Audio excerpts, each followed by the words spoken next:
Picture a bedroom from the early 1900s, cold, spare, and practical, not a place of luxury.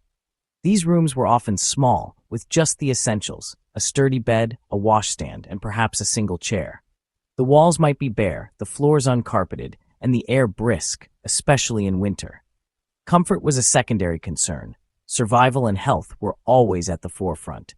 These rooms were designed for survival, not comfort. Every detail, from the mattress to the window, was about health and resilience. The mattress was often thin and firm, meant to support the body and discourage pests. Windows were opened daily, even in the cold, to let in fresh air and sunlight, nature's best disinfectants. Illness was a real threat, so families treated the bedroom as their first line of defense. Parents kept a close eye on their children, watching for signs of fever or chills, and made sure the room was always as clean and dry as possible. Children learned to manage their environment, layering blankets, airing out bedding, and keeping things dry, skills that went far beyond sleep. These daily rituals taught them to be attentive, careful, and proactive about their own well-being. The bedroom was a training ground for self-sufficiency, teaching habits that prepared people for hardship. Chores were shared, and everyone contributed to keeping the space orderly and safe. These routines, making the bed, ventilating the room, conserving resources, became second nature. Over time, these habits shaped a mindset of resilience and adaptability, qualities that would serve them throughout their lives. Such habits proved invaluable in times of crisis, like war, where survival depended on resourcefulness.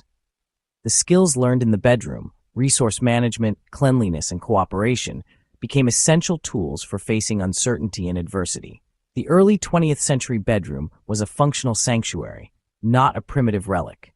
It was a place where discipline and care created a sense of security, even in the harshest times.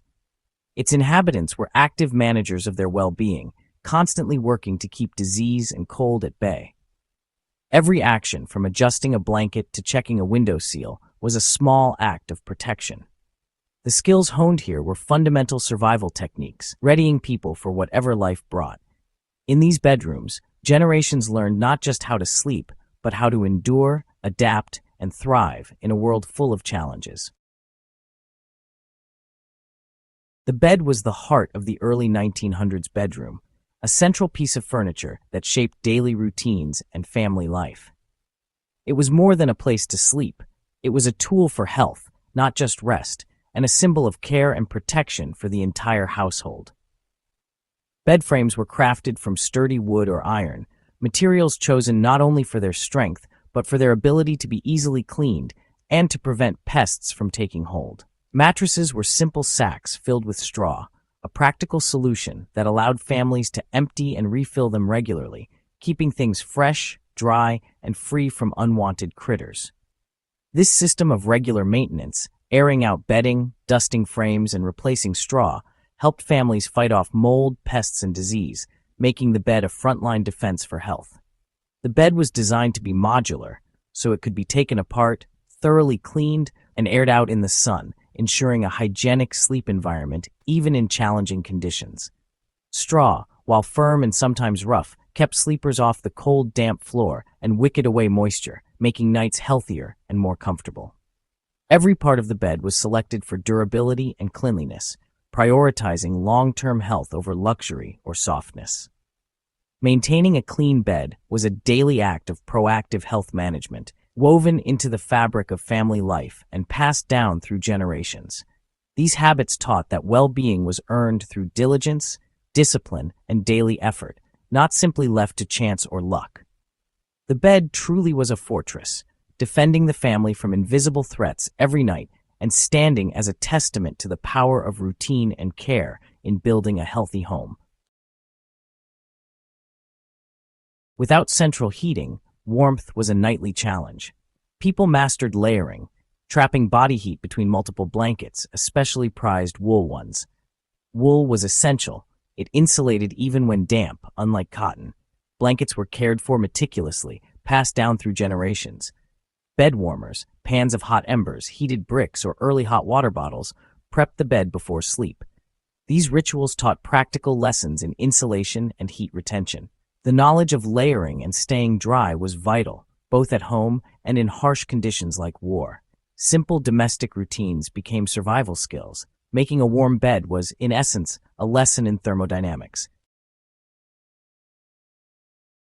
Before electric lights, the bedroom's rhythm followed the sun, rising and setting with the natural world outside the window. As daylight faded, the soft glow of candles gently took over, filling the room with warmth and comfort. Candles were precious, so evenings wound down early, aligning sleep with natural cycles.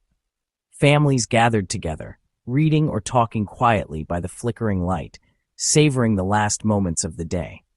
The gentle light created a calm, restful atmosphere. No screens, no late-night distractions.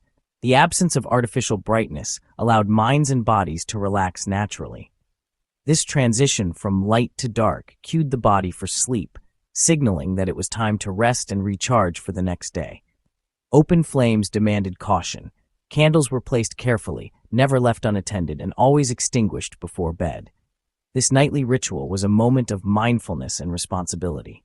Children learned fire safety and respect for resources from a young age, understanding the importance of carefulness and stewardship in the home.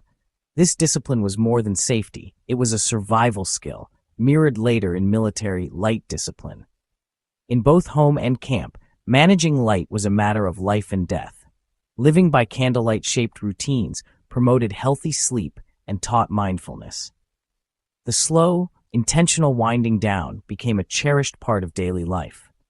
The nightly ritual was about more than illumination. It was resource management and safety in action, a practice that fostered discipline and awareness.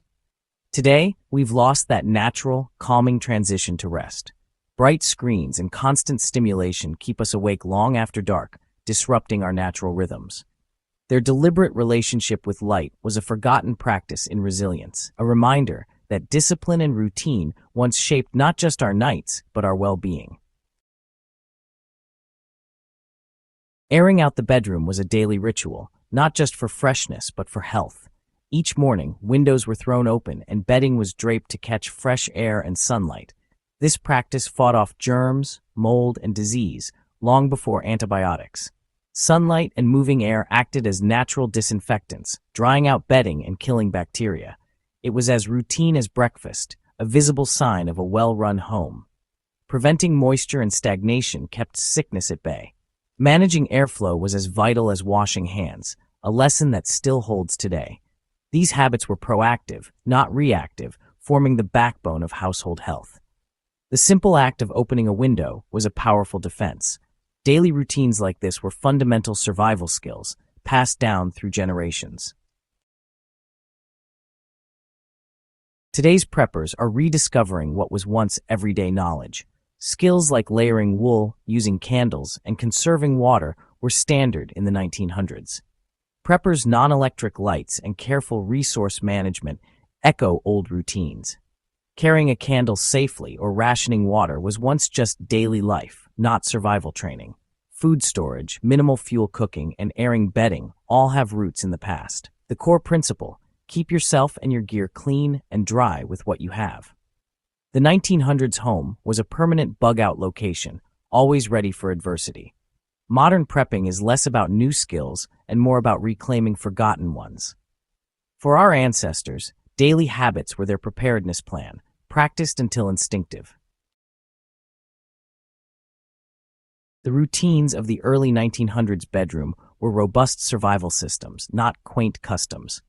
Simple beds, wool blankets, and daily airing were strategies for health and resilience.